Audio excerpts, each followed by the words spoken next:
She's actually not vaccinated and she's never been sick. She's like our little compass. I remember the moment she was coming out, I was seeing that from outside of my body. She said, I just can't anymore. Actually, I cannot wait to give birth again. Welcome to the crossroad where souls meet and stories unfold. We knew it's gonna be a girl. We knew how she's gonna look like. We knew the date of birth. Before the birth, we both had this kind of, like an image in the head, 29. And it happened the 29th. And now the question is, if we are really seeing into the future or we are just maybe making it happen, doesn't really matter. The thing is that we know it.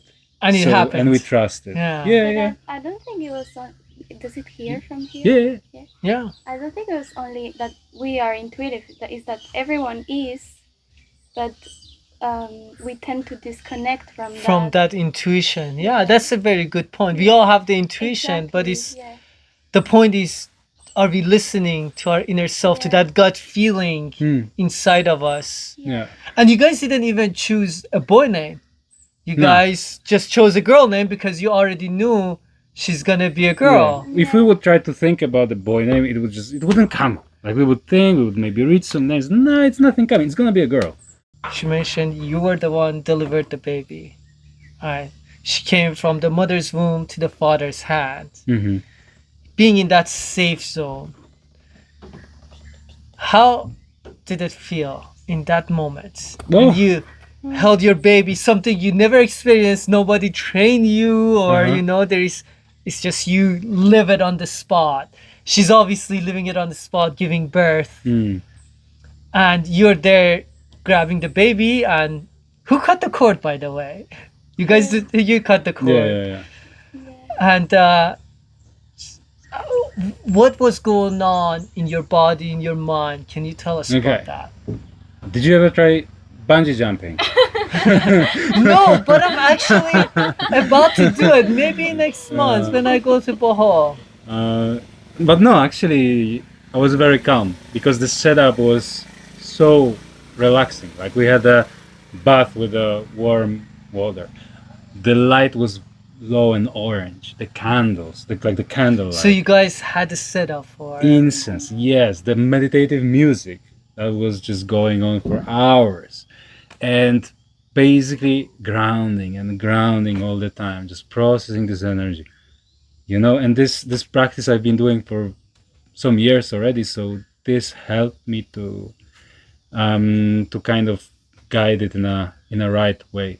So every time something would come up, we just go, let it through you, ground it, like with the fear. Just let it through you, because as soon as you start resisting, as soon as you will start, something's going on, then you get caught into that loop.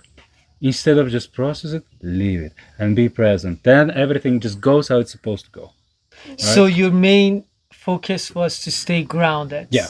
And in that state, that moment with Rebecca, be present for her and her needs. And it doesn't has to be like forced that, calm down, be okay. No, because then she will feel anyway that I'm stressed and I'm trying to calm her. How can I calm her when I'm stressed? Just feeling your energy that was really keeping me centered. And you were super hyped, right? You could sense everything, almost like being on drugs, let's say. Yeah, it was exactly like being on mushrooms, kind of.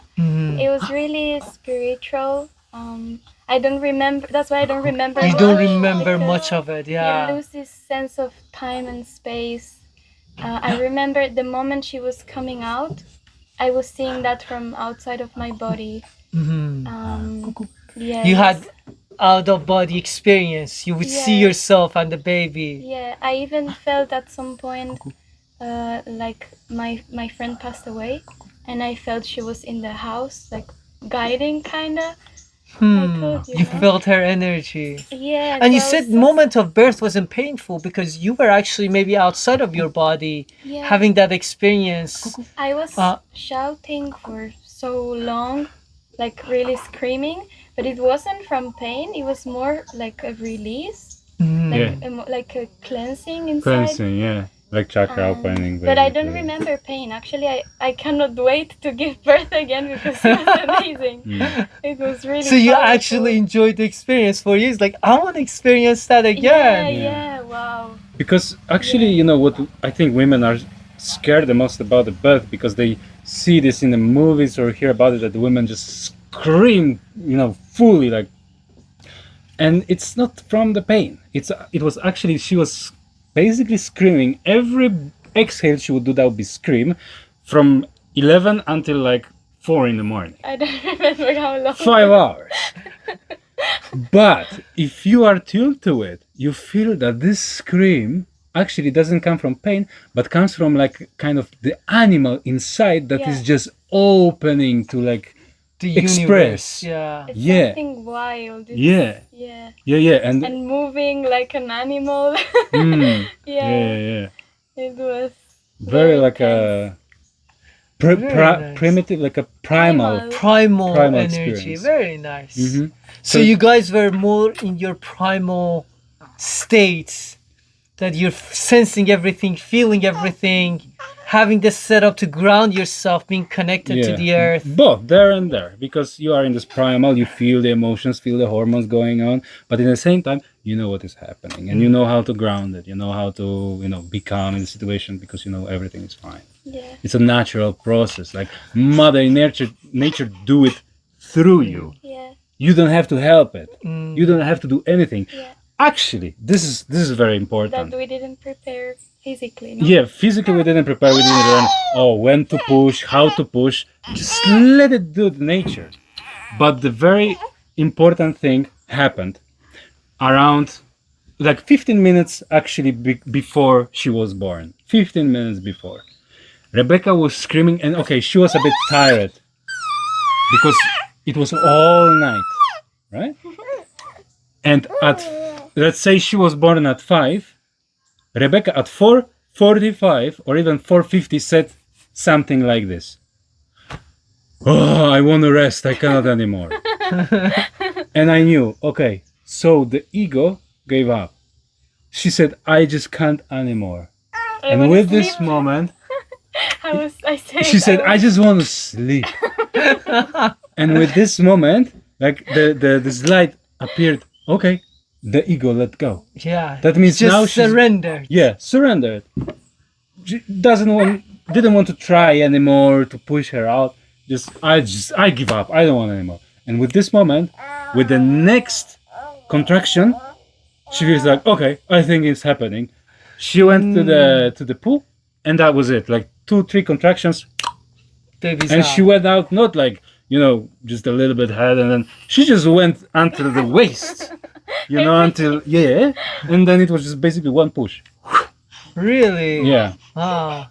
Yeah, you remember, huh? That was fun. Yeah. I just, I was just catching her like really. I didn't know it would be so fast. Mid-air. Yeah, mid-air, literally. Yeah. Yeah, because we saw the videos that normally the head comes, Comes, then you they got it. wait, Yeah. and then everything Push, But I was push, just push. so You're like, impatient. Yeah.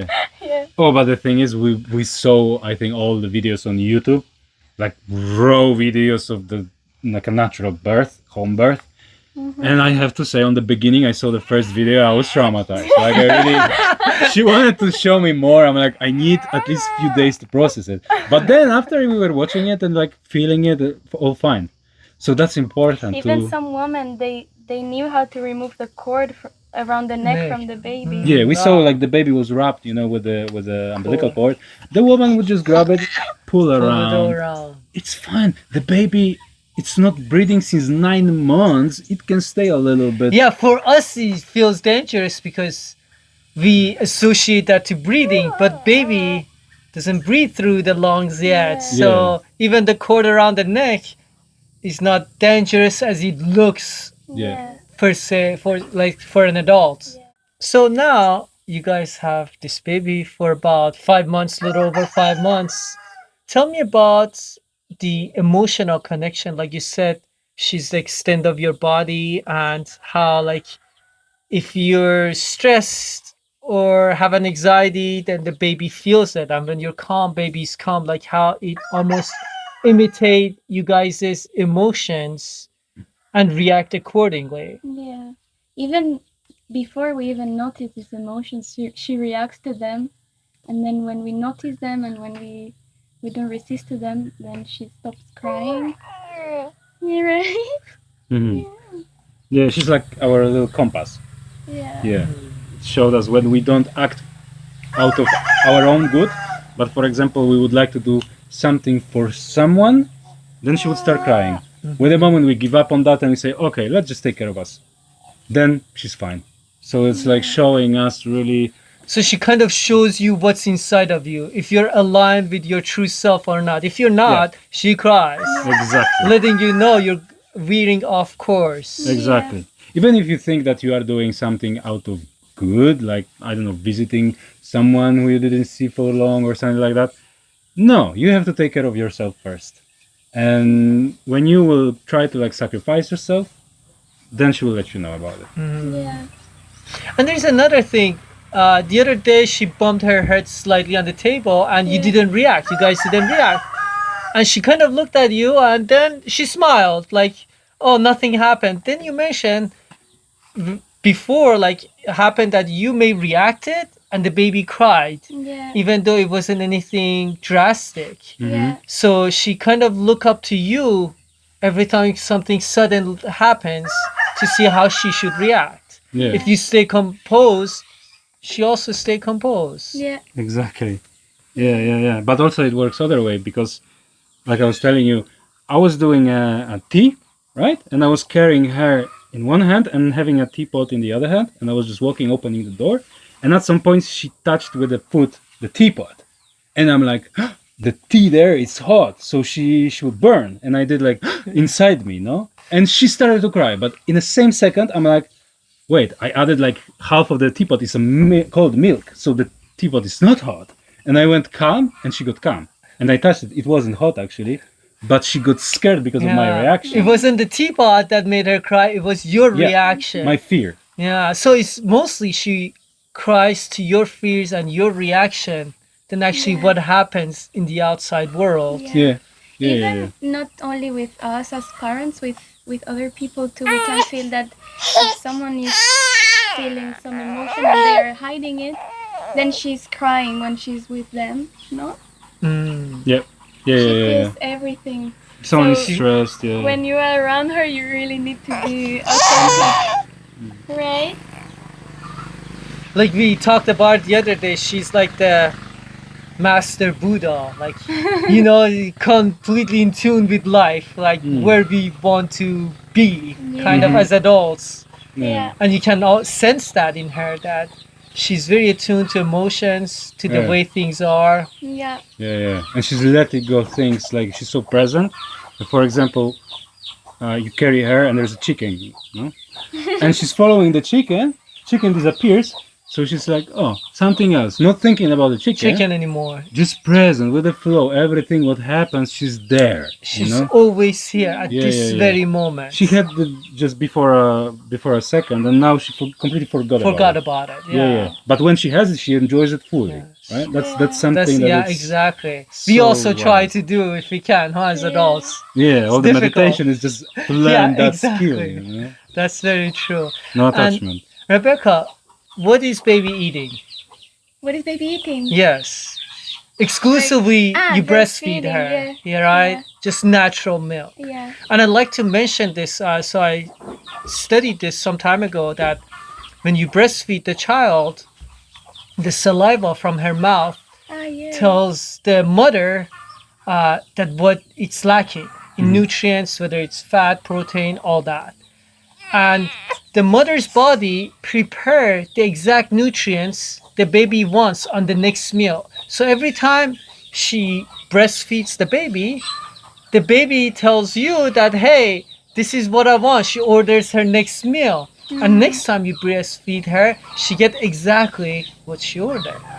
Well, people, if they use pumping machines, they don't get that feedback. So the mother still produce milk, but without the feedback from the baby. Yeah. I Yeah. also And, feel. Oh, sorry.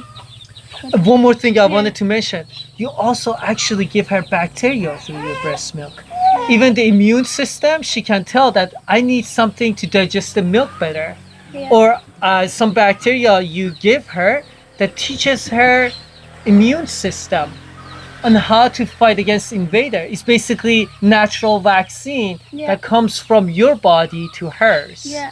She's actually not vaccinated and she's never been sick. And you said that you feel like now she's learning that she's not part of you. Mm-hmm. Till like recently she thought she's one with you. Can you talk to that? Yeah. Well, now you can see clearly that she's more independent. But I mean, I think this phase already passed. There were some weeks that she was really attached to me. She didn't want to let me go anywhere. I couldn't even look at Wojtek. If I would look at him and remove my attention from her, she would really be grumpy and going through lots of emotions, huh? You remember? Yeah. And also you could really see that she could see more than us. Now I think she's more here than there. But you could really see that she was seeing She's things. somewhere else, right? Like physically here, but mentally she was in a Yeah. different realm. One thing is, I also in my studies I found out that at the very young age, infancy, babies consider when somebody leaves as they're gone forever. So because like you said, they're at this very moment, whatever is not in their immediate attention, it just doesn't exist. So if you guys were to leave, she would consider you gone forever until you return. And for kids, basically that the mother has to work is not bad, but they kind of get traumatized in a way that they constantly sense that they lost the Yeah. one they love. Yeah. Yeah.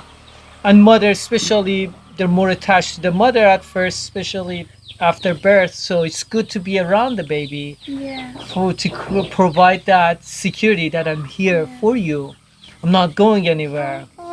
And there is one other thing I like to mention is that in America, I believe that's the case. Like the way you ride on a motorcycle with the baby harnessed to your chest.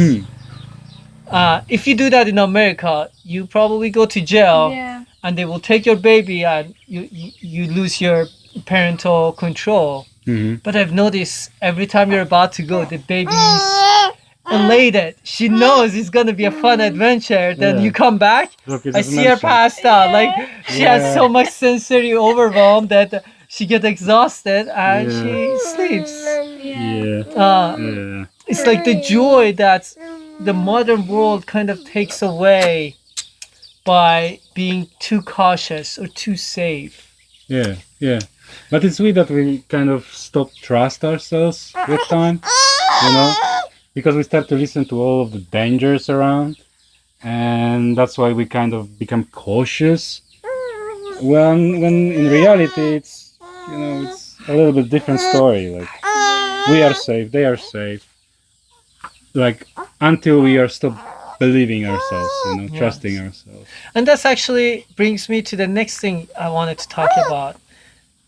You A wanna lot go on of the floor? people make decisions based on fear. You wanna go on- They always think of the worst situations, and rather than like letting the emotions go through them, they try to prevent it. Mm-hmm. And I remember you guys told me before she was born, you went through these fears that, oh, what if something goes wrong? Yeah. But rather than trying to resist it or finding a way to avoid it, you're like, okay, let these emotions go through me. Let me feel them now. So you were prepared mentally if something goes wrong, and luckily nothing went wrong, but it allowed you to make your decision out of love rather than fear. Yeah, because fear, it took me a while to learn it, that fear, it's actually a lie. When you fear something, it's some thought that you have in your head, and the emotion, fear, is just telling you, because it feels off, it's telling you, this is not true.